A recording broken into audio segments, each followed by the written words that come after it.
Fala, jovens! Sou Carlos Henrique e estamos começando mais um Pra Frente Cast.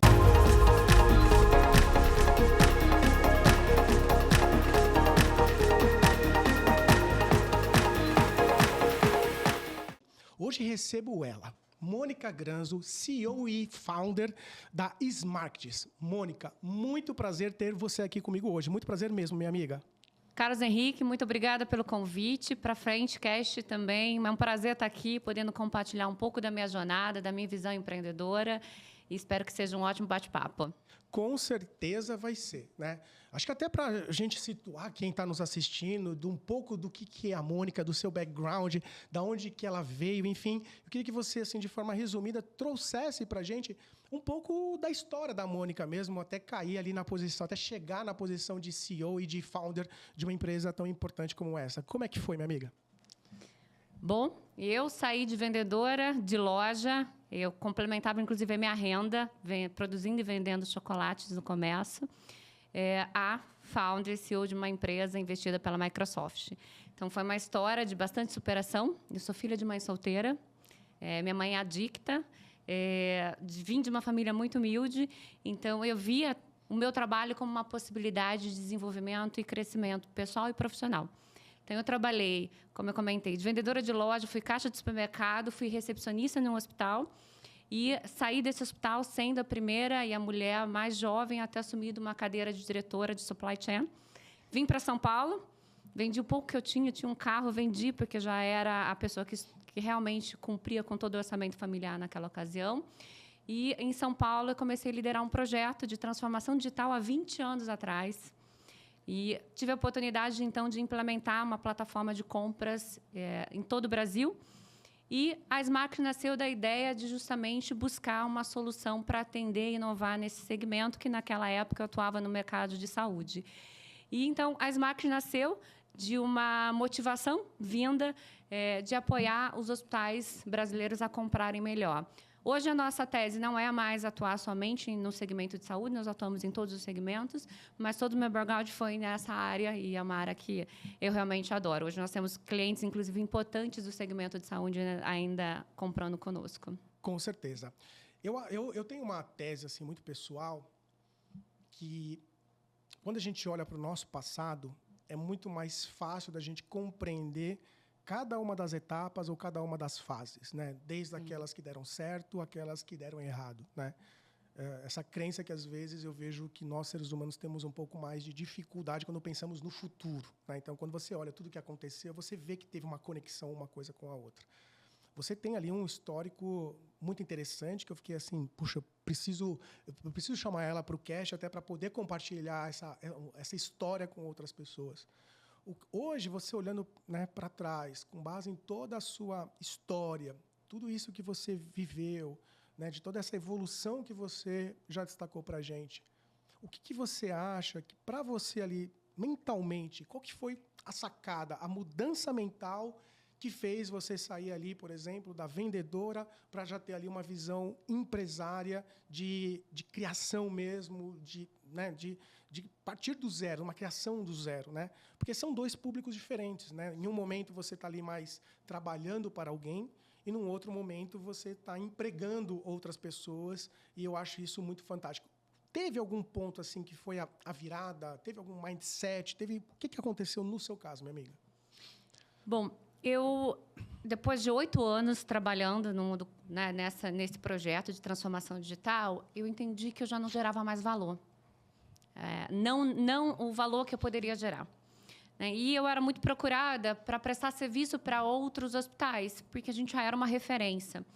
Então, acho que a virada de chave foi de que realmente existia uma possibilidade de eu construir algo diferente daquilo que eu estava construindo. E a virada de chave foi quando minha filha nasceu.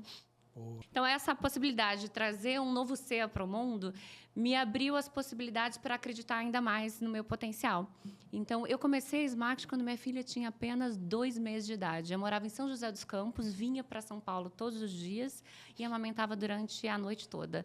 Mas é porque realmente eu acreditava que era através da minha visão empreendedora que eu poderia impactar ainda mais a transformação da minha vida e a vida da minha família, mas principalmente apoiar outras mulheres que vieram da mesma base familiar ou têm semelhanças, né, com a minha base familiar e a poder inspirá-las a também investir em si e acreditar que elas podem fazer essa transformação acontecer.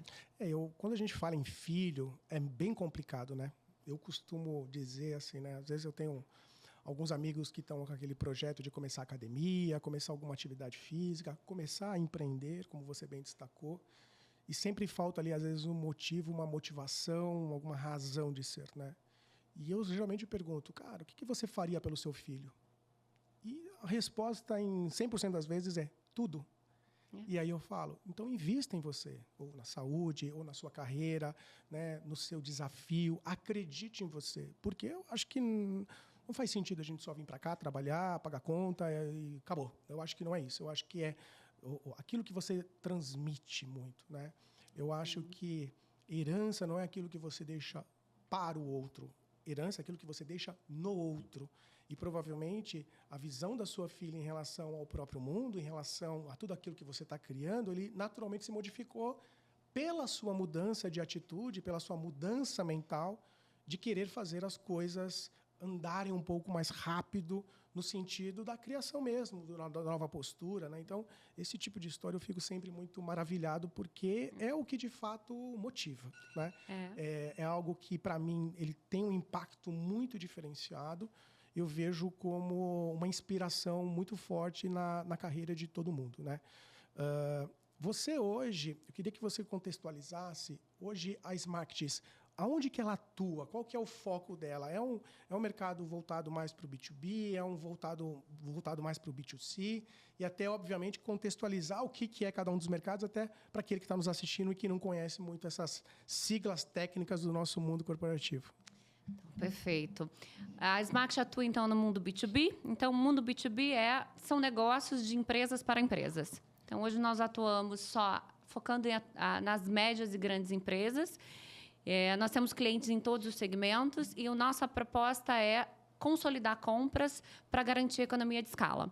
Então, nós conseguimos, além da redução do preço diretamente no produto pela escala, e aqui não é forçar o fornecedor, né? Não é tirar a margem do fornecedor, é justamente colocar mais inteligência e dar possibilidade para o fornecedor. E o que é mais legal, a maior parte dos nossos fornecedores são pequenos e médios fornecedores que muitas vezes não conseguem ter acesso às vendas das grandes empresas. Então, nós damos possibilidade para os pequenos fornecedores acessar essas grandes empresas, esses grandes volumes, e então eles têm uma possibilidade de crescimento.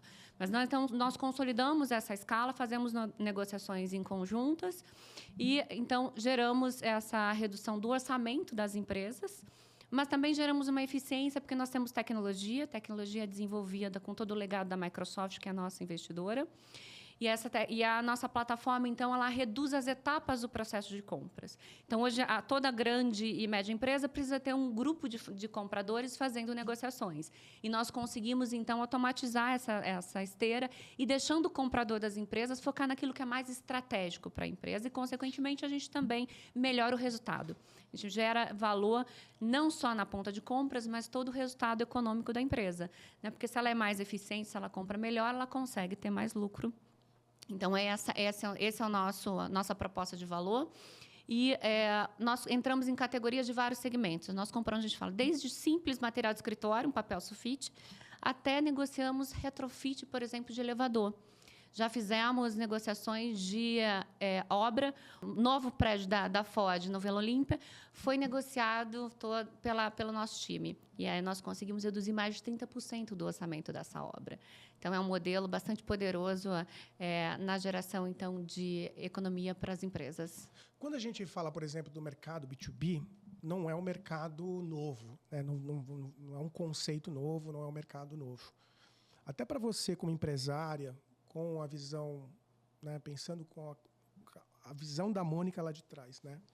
o que te fez investir, né? O que te fez olhar para um mercado que, de certa forma, não é um mercado novo, mas que você enxergou ali talvez uma oportunidade, pelo menos, de fazer diferente, né? Foi isso de fazer diferente ou teve algum outro ponto que, de certa forma, chamou a atenção para você entrar no mercado que, de certa forma, não era um mercado novo, mas fazer a diferença como você vem fazendo? Eu tive a oportunidade de fazer um projeto fora do Brasil. Eu prestei consultoria na Unidade de Saúde da Sonangol, que é a indústria petrolífera de Angola. E, na ocasião, então, eu fui me conectar com os melhores cases que a gente tinha na minha área de supply de procurement e me deparei com os GPOs americanos, que são grandes consolidadores de compras no mercado, então, dos Estados Unidos. Lá, mais de 90% dos hospitais compram de forma conjunta. E, voltando, aí logo em seguida engravidei, eu falei, eu acho que existe algo que eu possa fazer diferente. Né? Então, além da economia de escala, a gente vê que as áreas de compras das empresas elas são muito ainda burocráticas, elas são muito focadas em garantir a governança, que é um pilar importante e que ela não deve ser desprezado. Mas existe possibilidades de a gente trabalhar um modelo mais eficiente. Então, o que a gente faz não é só negociar em escala, a gente faz predição de demanda. Então, quando a empresa precisa de um determinado produto, nós já temos esse produto negociado para ela. Então, do que ela esperar, às vezes, 10, 15, 20 dias para um processo de compra ser concluído, nós trazemos já, então, a solução para ela imediata dentro de uma interface, dentro de uma plataforma de marketplace. Então, nós reduzimos as etapas de compra. Então, a minha visão foi foi no momento que eu me deparei com inovação sendo já feita fora do Brasil. Eu falei, então, eu vou levar isso para o Brasil quando eu voltar para o Brasil. E no momento oportuno, que foi logo após o nascimento da Laura, eu falei, agora eu não quero mais voltar para o mundo corporativo. Então, agora é o momento de eu realmente empreender. E aí, eu comecei a empreender, eu consegui um cliente, comecei nesse segmento, e depois nós fomos pivotando e fomos entrando em outros segmentos, porque entendíamos que era uma tese, como a gente fala, é uma proposta que faz muito sentido a gente ganhar escala em todo o mercado. E assim, então, nasceu a Smacht através de conexão de inovação vinda de pesquisa de outros países. Eu vejo, você falou de alguns pontos que me chamaram muito a atenção, né? Eu tive uma oportunidade de fazer, na minha vida pessoal, fazer ali uma questão de um intercâmbio cultural. Morei ali 2 meses em Los Angeles, né? Eu lembro que antes ali desse meu intercâmbio, mentalmente, eu fui assim, cara, eu tenho que experimentar o novo. Eu tenho que tentar não ficar só focado na minha visão de mundo, no meu jeito de fazer as coisas, mas me permitir, pelo menos nessa viagem, né, já que eu estou querendo ali um intercâmbio cultural, de enxergar, de ver mesmo algo diferente, né? Então, isso me ajudou bastante na minha carreira pessoal, na minha carreira profissional e na minha vida pessoal. E, ouvindo a sua história, eu vejo que o fato de você ter ido para outro país e visto, de fato, acontecer as coisas de uma forma diferente, te fez ali, obviamente, com a mentalidade de empreendedora que você basicamente já tinha, de falar, cara, eu tenho um mercado aqui a ser explorado, né? Já voltando para o Brasil, provavelmente você se deparou, né, porque eu acho que todo grande desafio, né, deve bater nisso, com, às vezes, aquela mentalidade que não foi para fora do país e que não viu ali uma oportunidade de melhoria de processos, de inovação, de fazer mais rápido, mas de entregar com, ou no mínimo, a mesma, mas, em geral, com uma maior qualidade, né? Como que você entende que é a grande sacada, principalmente para o empresário, de se deparar ali com uma nova inovação, de se deparar ali com um novo processo ou com uma nova forma de se fazer as coisas que, de fato, faça sentido? Você consegue trazer isso para a gente? Olha que legal, tivemos uma experiência parecida. O ano passado eu tomei coragem, depois de 10 anos empreendendo, de ficar 30 dias fazendo intercâmbio e aprimorar o meu inglês. Então, eu falei, foi uma experiência incrível, porque eu acordava de manhã, eu fui num local que era, né, verão, colocava minha chinela havaianas, pegava minha mochilinha e ia para o intercâmbio. Isso. E lá eu só era uma estudante. E foi um momento muito rico, porque eu realmente pude identificar muitas oportunidades de conhecer culturas, de conhecer visões, de conhecer a história de outras pessoas e também há um pouco da trajetória profissional delas. E aí isso enriquece, amplia a tua consciência, amplia a tua visão para que você consiga ter outros aspectos, né, de criação. Então, tive uma experiência, ela foi maravilhosa, né? E eu entendo que também que isso fez parte de uma prática que sempre ouço falar e eu acredito nisso. O ócio criativo não significa que você vai deixar de trabalhar, você vai acordar de manhã e não vai fazer nada. Mas o empreendedor tem aquela intuição que algum dia você está em algum momento não pensando na empresa, que é muito difícil, né? O empreendedor ele está sempre pensando na empresa, ele está sempre pensando no negócio. Mas em algum momento que ele está fazendo alguma outra atividade e ele se conecta então com o novo, com novas experiências, com novas pessoas e vem alguma coisa. Isso chama para mim intuição. E todo empreendedor tem isso muito forte. Então, eu acho que é este momento que vem algumas ideias que a gente precisa se permitir acreditar nelas. Ir lá e falar, olha, realmente acho que tem isso para mudar. Tanto que, nesses momentos, eu tive a oportunidade, inclusive, de fazer uma mudança importante dentro da empresa e eu precisei fazer uma captação. Então, eu tive uma ideia e falei, olha, eu quero implementar algumas soluções. Nós estamos falando isso em 2021, aproximadamente, no meio da pandemia, eu falei, eu quero mostrar uma solução para ajudar as empresas a comprarem produtos de prevenção e diagnóstico ao Covid. E nós montamos uma operação para atender rapidamente este mercado. E, a partir disso, através de uma dor, de uma necessidade, eu falei, eu acho que tem uma grande oportunidade aqui da gente criar uma nova solução, um novo produto, e nós captamos o investimento, né, não só com a Microsoft, mas nós temos o Grupo Ultra, que é o 5º maior grupo econômico do Brasil, também investindo nas markets. E aí nós lançamos esse produto em 22 e foi um grande sucesso. Nós crescemos taxa de 2, 3 dígitos todos os meses. E aí foi isso, né? De um momento que você está ali e falei, poxa, eu acho que realmente aqui tem uma oportunidade.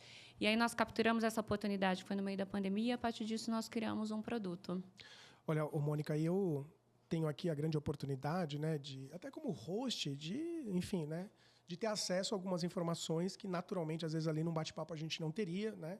E eu sempre gosto de dividir com quem nos assiste, né? Enfim, trazendo ali para o mundo realista mesmo, obviamente, com a sua visão estratégica, olhando para o que aconteceu. Você destacou ali o investimento de grandes empresas, né? Então, assim, o que você acha hoje, com a sua visão, que a Smarketing conseguiu transmitir em termos de valores, valores, não estou falando só os valores financeiros, mas valores intangíveis, mas de, às vezes, maior expressão, que é cultural, para que esses gigantes olhassem e falassem, eu quero fazer esse investimento. Teve algum ponto que você acha que foi crucial?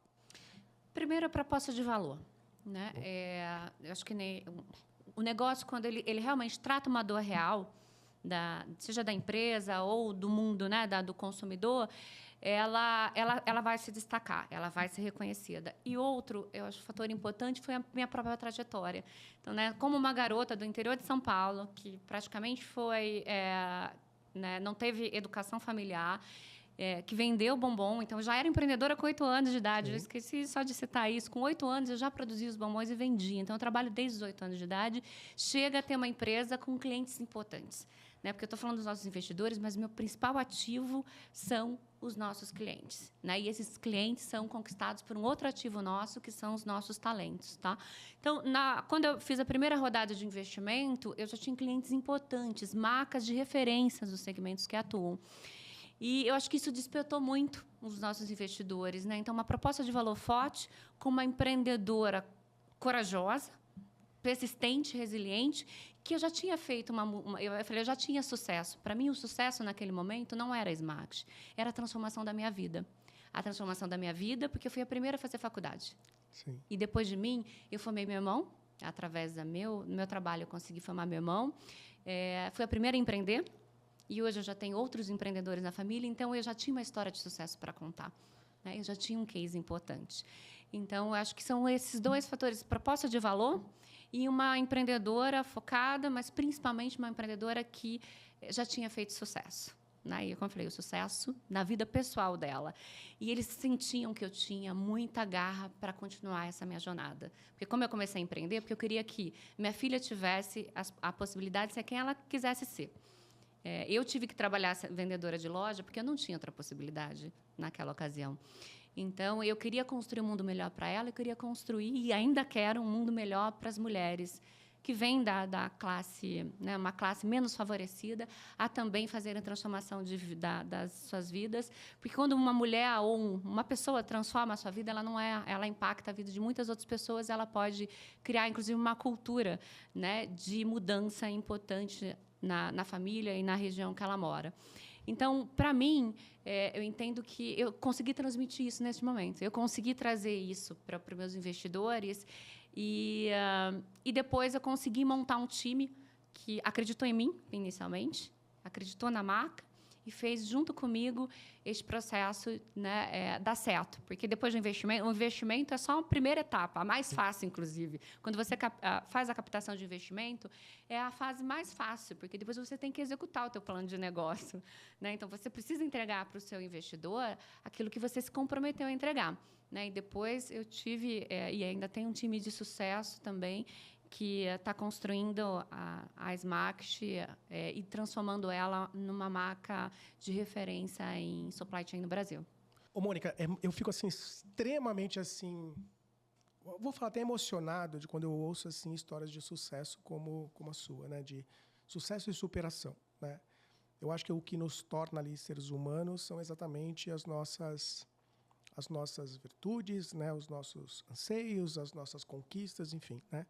E até para trazer um pouco mais desse lado humano para uma história fantástica como essa, eu imagino, né, a menos que você seja um unicórnio, né, mas eu imagino que até faça parte do dia a dia do empresário, algum momento ali um pouco mais complicado na vida de empresária, no qual você teve que tomar ali talvez uma decisão que ela foi impopular ou consumiu bastante ali das suas horas pessoais de pensamento, né? Pelo menos até hoje eu não vi nenhum empresário que falou não, sempre foi tudo deu certo. Você passou por esse momento e se você passou, você consegue trazer aqui, descrever o que aconteceu e até como que isso te afetou como pessoa, como profissional, enfim? Momentos difíceis todo empresário tem. Teve, tem e terá. Isso para mim é uma verdade absoluta. É como nós lidamos com os desafios que acho que nos separa ou nos destaca daqueles que, infelizmente, não tiveram sucesso e daqueles que estão e terão sucesso. Mas, para mim, as relações de confiança foram pilares importantes do meu desenvolvimento e do meu crescimento. Porque, realmente, a única coisa que eu tinha para oferecer, como eu comentei, era toda a minha garra, a minha resiliência e a minha persistência. Então, nós fizemos a captação em 21 e, no final de 22, nós decidimos que nós precisaríamos voltar para o break-even operacional. E, para aqueles, né, que estão nos ouvindo, o break-even operacional é o ponto de equilíbrio, ou seja, o momento que você tem despesas e custos no mesmo patamar que receitas. Então, nós precisávamos, naquele momento, buscar esse equilíbrio e voltar a ter lucro, porque o investimento veio para que a gente pudesse montar as estruturas de equipe, para que a gente pudesse desenvolver, inclusive, naquela ocasião, já IA dentro da nossa plataforma. E aí nós precisávamos, então, voltar para obter lucro novamente, porque nós não íamos buscar novas captações de investimento. E uma das estratégias foi a redução do quadro de colaboradores. Então, como para mim era uma relação importante que eu tinha de confiança, durante os 9 anos de existência da Smaxt, eu entrevistei todos os colaboradores. Já passaram mais de 1.000 colaboradores na nossa base, eu entrevistei todos os colaboradores, independente do cargo, porque eu transmitia meu propósito para eles. E eu precisava, naquele momento, tomar uma decisão importante de cortar 30% do quadro. Então, foi uma decisão muito dolorosa para mim. Porque eu precisava mexer com pessoas que confiavam, então, na Smaxt, mas principalmente porque são pessoas que também tinham famílias, que precisavam, que gostavam da Smaxt. E isso, com certeza, não foi popular, foi bem impopular, né? E eu acho que foi não só impopular, mas todos sentiam o quanto eu estava, naquele momento, muito abatida e eu precisava, por outro lado, me manter firme, motivada, porque quem ficava também ficou, né, abalado com tudo isso. E é natural que, quando acontece quando tem esse tipo de estratégia dentro das empresas, quem fica também fica num sentimento de insegurança Então, eu precisava resgatar a cultura da empresa no momento que eu não conseguia ter forças para isso. Então, foi difícil porque eu precisei me desvincular de pessoas que eu acreditava que eram pessoas certas para o momento das máquinas, mas que, por questões financeiras, elas precisavam ser remanejadas, e também porque eu precisava encontrar uma dose adicional de força e de coragem para continuar e engajando o time que ficou e ajudando eles a encontrar caminhos para também acreditarem e entregar valor num ano que era um ano que a gente precisava voltar a dar lucro. Então, eu precisava do máximo de todos que estavam ali, mesmo sabendo que todos estavam impactados com essa decisão. Então, para mim, diante de vários outros momentos e decisões difíceis, essa foi a mais impactante na minha vida. Às vezes é muito complicado esse lado empresarial, né? Nós fizemos uma dinâmica há um tempo lá na corretora que me chamou muito a atenção do ponto de vista mesmo prático, né? Nós fizemos o seguinte, né? Foi até um quadro muito legal, assim, deu muita visualização, a galera se engajou bastante, e aí no final eu tive ali uma percepção um pouco diferente da maioria, né? Mas enfim, foi a minha percepção, né? A gente fez um quadro que era assim, a gente chamava praticamente quase todos os funcionários, né? Óbvio, participava quem queria. E a gente fazia uma pergunta e ele respondia, era só isso, né? E a pergunta já era combinada, assim, todo mundo já sabia qual que seria a pergunta, e a gente queria ouvir muito mais ali a questão da resposta. E a pergunta era assim, você, na cadeira da CEO por um dia, o que você faria? E aí a gente perguntou para, assim, todo mundo que queria participar desse quadro da empresa. E as respostas, e pelo amor de Deus, não estou criticando aqui as respostas, é muito mais para dar o embasamento da minha pergunta para ti. Foi assim. Eu dava um aumento para todo mundo. Eu promoveria um dia que todo mundo não fizesse nada. Eu promoveria um dia do dia do sorvete, um dia do cachorro-quente. Eu daria uma bonificação para todo mundo. Então, assim, eu notei que na visão, às vezes, do funcionário, a vida do CEO, do dono, é decidir aonde que ele vai doar as coisas, assim, no sentido, eu dou um aumento para todo mundo, eu promovo um dia de gincana, eu falo para todo mundo hoje não precisa vir trabalhar, né? E isso me chamou muito a atenção. Porque às vezes não, em 99% das vezes, a visão do empresariado, né, do empresário, ele é, obviamente, de crescimento, mas ele não tem essa gordura toda ali que, às vezes, imaginam que é simplesmente você sentou num cargo e senta ali e você virou milionário. Não é desta forma, né? A preocupação do CEO, a preocupação do founder, do acionista, às vezes está muito nesse ponto que você destacou, de manter o emprego das pessoas. Mas, infelizmente, às vezes acaba acontecendo de ter ali a necessidade de fazer, por exemplo, um layoff, um corte, uma mudança, que não vai ser entendida por todo mundo, né? E às vezes medidas que são às vezes complicadas, né? E decisões que são difíceis de ser tomadas têm que ser tomadas, né? Então, uma das coisas que, enfim, acaba acontecendo até pela minha posição às vezes a necessidade de fazer ali algum desligamento. Eu não faço isso de bom grado, não é algo que eu fico feliz em fazer. Mas é uma coisa que eu sei que, às vezes, eu vou ter que fazer. E, a partir do momento em que eu me predispus a sentar na minha cadeira, isso já estava no meu job description e fui eu que falei, ok, eu quero, né? Na sua visão como empresária, né? Por que você vê essa dicotomia tamanha entre a visão, às vezes, do funcionário e, obviamente, a visão do CEO? Hoje você já ali está sentado na cadeira de CEO. E, principalmente, ou em modo complementar, a importância do time mesmo para o sucesso ali da questão da empresa, né? Até porque eu vejo que se o time inteiro contribuir, você nunca vai ter uma necessidade de demissão, de fazer um layoff. Mas se, de certa forma, algum ponto não tiver alinhado com os valores da empresa, pode ser que caia numa situação e nem, às vezes, todo mundo está na mesma vibe. Como que é isso para você? Primeiro ponto é, às vezes, o colaborador ele não desassocia o CPF do CNPJ, Sim. A pessoa física da pessoa jurídica, né? Um CEO, ele está naquela posição para tomar decisões, mas em prol da pessoa jurídica. Eu mudei isso na minha narrativa nos últimos anos, porque, como empreendedora, founder, CEO, as pessoas achavam que a Mônica estava tomando decisões em prol da Mônica. Né? Então, eu mudei, inclusive, não falo mais na primeira pessoa, falo na terceira pessoa. Porque, nesse sentido, mostrando que nós temos uma meta. Né? Então, qual é a meta? Né? É chegar neste faturamento com essa margem. Nesse sentido, a gente precisa tomar decisões para chegar nesse número. Então, não é a Mônica que está tomando decisões em prol de um colaborador ou do outro colaborador. Ela está tomando decisões em prol do número. Né? Então, nesse sentido, acho que as pessoas ainda têm pouca base de conhecimento de negócio.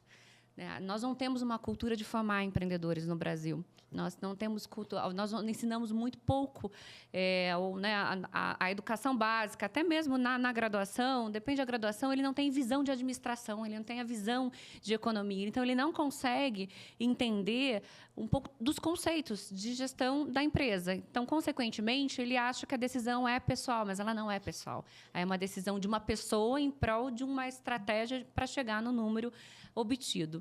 E para mudar isso é ter primeiro é contratar colaboradores certos para o momento certo da empresa. E às vezes a empresa evolui. A empresa ela vai evoluindo, as pessoas também. Mas muitas vezes há um descompasso entre a empresa e o colaborador. Então a gente precisa ficar atento a isso. Né? Então, ficar atento ao desenvolvimento dessas pessoas e, quando ela não se desenvolve, realmente a fazer algum processo de adaptação ou remanejamento. Então, nesse sentido, para mim, a maior preocupação sempre foi quem contrata a gente dentro da Smarkets. Porque quem contrata a gente dentro da Smarkets precisa ter muito fit cultural. Então, ela precisa realmente ser uma Smarkets, que a gente chama lá que são Smarkets. Ela precisa estar alinhada aos valores, porque aí ela consegue replicar isso e também buscar profissionais que tenham esse perfil. Então, a gente se preocupa muito com o recrutamento e seleção. Então, nos preocupamos com os talentos que estão dentro das Smarkets.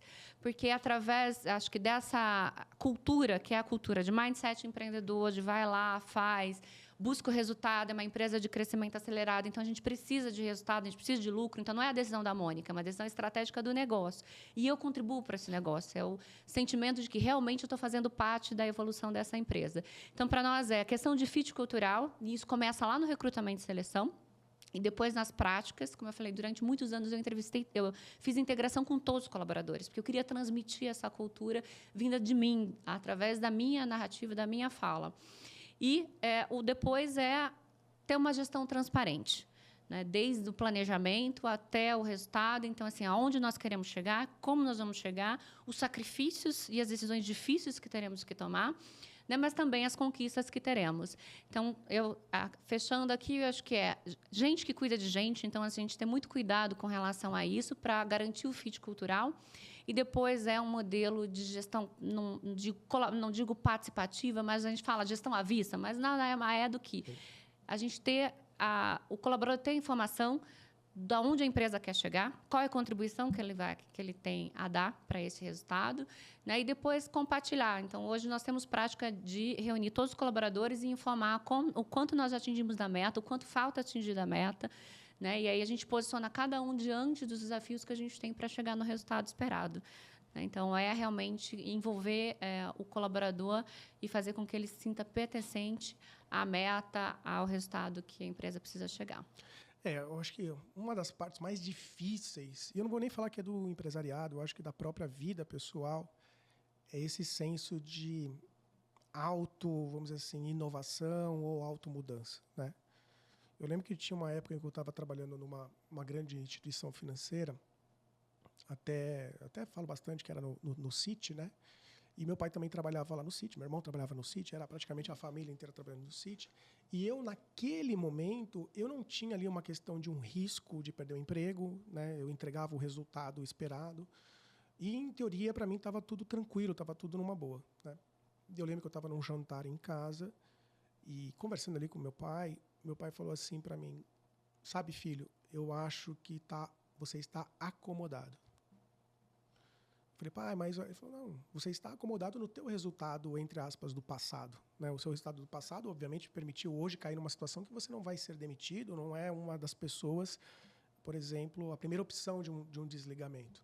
Mas isso, para você como profissional e como pessoa, é horrível, porque se você só ficar buscando formas, de certa forma, de não ser demitido ou entregar o mínimo esperado ou entregar o esperado, você, de certa forma, não vai conseguir evoluir ali como pessoa, como ser humano, né? Essa fala do meu pai me chamou muito a atenção, né? E aí eu falei, tá bom, mas... E aí, né? Me dá a solução, né? Legal, trouxe problema, mas é a solução. E ele falou uma coisa que eu já falei aqui várias vezes. Meu pai falou bem assim, você tem que jogar um tubarão no seu aquário. O teu aquário está tranquilo, você é um beta que está aí no meio, ninguém está te enchendo o saco, você está ali tranquilo, na paz, no sereno. Cara, você joga um tubarão ali, cara, coloca uma inovação no negócio, se permite fazer alguma coisa diferente. E, cara, essa mentalidade, a forma como ele falou, me chamou tanto a atenção que eu fiz isso e, de fato, eu consegui perceber na minha carreira uma evolução muito grande, né, até de promoções e uma mudança de mindset muito forte também. E hoje eu acredito, Mônica, que assim, é natural do ser humano. Ele vai entregar resultado, mas vai chegar uma hora em que aquele resultado que ele sempre entregou vai se tornar, entre aspas, o normal. Isso é natural do ser humano, entendeu? Então, se você contratou um profissional que vai de 0 a 100 em 10 segundos, entendeu? Vai chegar uma hora em que o seu esperado, entre aspas, do CEO, do chefe, é que ele chegue de 0 a 100 em 10 segundos. Então, para ele atingir um novo patamar, ele vai ter que se reinventar. Porque, obviamente, aquele resultado normal e tradicional dele já se tornou normal. A próxima meta já vai ter ali a necessidade de uma mudança de mindset, uma necessidade de uma mudança operacional de todo mundo, né? Você, como empresária, tem alguma dica ou como que você lida com essas situações dessa necessidade mesmo de, sabe, estimular, desenvolver, motivar essa reinvenção do profissional de tempos em tempos, até porque as metas de todo mundo elas sempre aumentam, né? Nunca diminui. Tem alguma coisa que você faça, que você entenda que faça muito sentido? Bom, você deve ser bastante grato ao seu pai, né? Um homem muito sábio, e esse conselho é um conselho muito importante. Bom, acho que é colocar um tubarão. A gente precisa colocar um tubarão constantemente no nosso aquário. Eu tive um tubarão durante muito tempo na minha vida, que era a escassez. Sim. Então, eu vivia num mundo cheio de escassez. Escassez de carinho, de recursos financeiros, de educação, de cultura. E eu tinha a vontade de acessar tudo isso. Então, eu tinha um tubarão que eu não coloquei, mas a vida me colocou, mas eu sou muito grata, inclusive, por ter me colocado. Eu fiz essa escolha em algum momento, então sou muito grata por ter esse tubarão durante muito tempo me perseguindo. E eu aprendi essa dinâmica, eu aprendi a colocar tubarão. Em algum momento, quando eu vejo que eu estou navegando no Mar Azul, né? Tem, inclusive, um livro muito interessante que fala Mar Vermelho e Mar Azul. Quando eu estou navegando no Mar Azul, eu falo, esse mar pode ficar vermelho. Né? Então, eu coloco um tubarão lá. Né? Eu tenho essa inquietude. E aí, eu acho que é reconhecer isso. Reconhecer que podemos estar no Mar Azul, num aquário sem tubarões. Mas o mercado muda muito rapidamente. Então, e com o advento agora da aceleração, nós estamos na era da implementação da inteligência artificial. A gente costuma falar que a gente está numa nova revolução. Nós tivemos a revolução industrial e agora uma revolução tecnológica. Então, é uma incerteza para nós, empreendedor, como vai ser os negócios no futuro. Então, nós estamos num momento de mar azul. De mar azul, não, desculpa, de mar vermelho. Um momento que nós precisamos reconhecer que tem muitos tubarões que a gente nem está vendo neste momento que estão no aquário. Eles estão ocultos, mas eles vão entrar rapidamente. Então, e aí eu acho que o empreendedor ele tem que ter a tranquilidade de falar, poxa, conquistei, ele tem que vibrar, ele tem que agradecer, ele tem que celebrar as conquistas dele, mas, em tempos ele tem que reconhecer, olha, eu acho que esse mar pode ficar vermelho, ou seja, pode vir algum risco. Então, ele tem que estar aberto a pensar em como ele vai constantemente criando inovação. Uma empresa que tem, eu acredito, uma empresa que tenha um único produto, ela tem grandes chances de entrar no mar vermelho mais rápido, né? Então, é super importante criar novos produtos. Né? Inovação vem, às vezes, para aprimorar, melhorar, sofisticar um determinado produto ou para lançar novos produtos. Então, eu vejo que uma estratégia importante é realmente ter um portfólio de produtos, porque, às vezes, um produto você fica com ele saturado, tem algum impedimento até legal, mas você tem outro produto, você vai equilibrando o mix, o seu portfólio de receita. Né? Então, para mim, eu coloco um tubarão sempre que eu vejo que eu estou navegando há muito tempo no Mar Azul. Sim. Eu tive um caso que, infelizmente, aconteceu, mas acabou acontecendo e ajudou bastante, que foi a questão de um desligamento que eu tive na minha carreira, né? E ali, depois de passar ali a frustração, a raiva, a inquietude, né, fazendo ali uma autoanálise e tentando trazer para mim, que é o jeito que eu prefiro lidar com as situações, porque com a minha emoção e com a minha atuação eu tenho controle, né? No que o outro pensa, no que o outro faz, eu não tenho esse controle. Então, eu prefiro trazer, às vezes, a situação para mim. né, eu fui listando ali tudo aquilo que eu, de certa forma, achei que poderia ter jogado, entre aspas, contra ou contribuído ali para a questão ali do desligamento, né? E eu vi que estava faltando algumas coisas que eu não tinha, né? Eu te falo hoje, Monique, que, sei lá, 90% do que eu listei ali nem eram situações que eu poderia, de fato, ter evitado mesmo, né? E eram muito mais visões que eu tenho hoje com a idade que eu tenho hoje, né? E aí, naturalmente, eu falei, cara, eu não quero mais passar por isso, né? O meu tubarão virou o meu medo de passar por aquilo de novo. Então, por exemplo, eu lembro que teve um dos pontos era o meu network era muito fraco. Eu trabalhava numa grande empresa e por uma grande empresa eu não poderia participar de feiras, eu não era a voz ativa, eu não podia falar, eu só tinha que ir lá trabalhar, voltar para casa. Ir lá trabalhar, né, do ponto de vista empresarial. E eu falei, cara, será que se eu tivesse mais contato com outras pessoas de outros mercados, isso não me ajudaria, por exemplo, numa recolocação mais rápida? E a minha conclusão foi que sim, né? E eu falei, cara, quando eu tiver a oportunidade novamente, eu não vou poder deixar nunca de conversar com alguém. E hoje eu já adoto isso. Qualquer pessoa fala, cara, eu quero conversar com você, seja do que for, eu quero conversar com você. Então, o meu tubarão, como você destacou, ele vira ali aqueles meus medos que já aconteceram no passado, que eu falo, opa, peraí, né? Então, vamos lá. Eu acho que do ponto de vista empresarial, você foi cirúrgica em destacar que uma empresa monoproduto, ela já navega no Mar Vermelho, né? E no mar de tubarões é bom não sangrar, né? Então, assim, é por isso que até eu brinco bastante que uma das formas mais inteligentes dos empresários de hoje de atuarem é através de ou ter mais do que um produto, como você bem destacou, ou através de parcerias estratégicas, até para ele não ser dependente única e exclusivamente de uma única fonte de receita e, às vezes, ter ali uma parceria ali, inteligente por trás, obviamente até com a própria Smart's. Amiga, infelizmente, o nosso tempo chegou ao fim. Os melhores bate-papos são aqueles que acontecem super rápido, eu fico meio frustrado com o tempo. Eu quero te agradecer demais pela presença aqui hoje, mas quero deixar aqui para você também o espaço livre para você fazer o comentário do que você quiser, destacar o que você quiser. Obviamente que se eu não trouxe ali alguma pergunta para você que você entenda que faça sentido trazer neste momento, também te deixo à vontade. Mas, mais do que tudo, eu quero te agradecer demais. Eu gostei demais desse cast, ficou incrível. Eu tenho certeza que ele vai contribuir com o desenvolvimento na carreira de muita gente. Obrigado mesmo, minha amiga. Bom, Carlos Henrique, sou eu que agradeço a oportunidade, né, de estar aqui, contando um pouco da minha história, né, contando daquilo que me inspira, contando os meus medos, porque eu também, eu acho que muito similar a você, eu acho que te moveu o medo é importante a gente reconhecê-lo, ele só não pode nos paralisar, mas se ele nos move, ele é importante. Então, eu gosto de contar um pouco dessa história, porque eu acho que, além de compartilhar, claro, algumas estratégias, né, fatores de sucesso, aquilo que não, né, me doeu um pouco mais, né, os movimentos que foram impopulares, mas, acima de tudo, acho que o que eu posso compartilhar é a possibilidade das pessoas acreditarem que é possível. É possível empreender, é possível ser mãe, é possível ser mulher, né? Nós podemos ser realmente tudo o que nós quisermos ser, desde que a gente tenha coragem para fazer isso, né? E aí eu acho que meu propósito é esse, é poder apoiar outros empreendedores e empreendedoras, né? Mais no aspecto talvez inspiracional. E eu também falo com todas as pessoas, todos que me procuram, porque acho que se elas me procuram é porque acho que eu posso agregar algum valor a elas, que eu posso compartilhar algo com elas. Então é uma forma também que eu tenho de aprender, de crescer, de me desenvolver. E estar aqui, para mim, é um aprendizado, é um desenvolvimento, como eu comentei, não parece, mas eu sou muito tímida. E uma das competências que eu tive que desenvolver é falar em público, é gravar podcast, né, é me expor um pouco mais em rede social. Então, para mim, eu tive que me desenvolver, assim como você, para me reinventar. Então, é uma grande oportunidade de aprender e de continuar a minha jornada de evolução. Então, é um agradecimento mais que especial, porque estar aqui me ajuda a ser uma profissional, uma mulher melhor. Não, com certeza eu que te agradeço. Foi incrível. Eu, pelo menos aqui, fiquei super contente de estar aqui. Obrigado mesmo, minha amiga. Pessoal, episódio incrível esse, hein? E como diria meu filho, deixe seu like e se inscreva no canal. Quer ir pra frente? Vem com a gente. Tchau, tchau, pessoal. Até a próxima.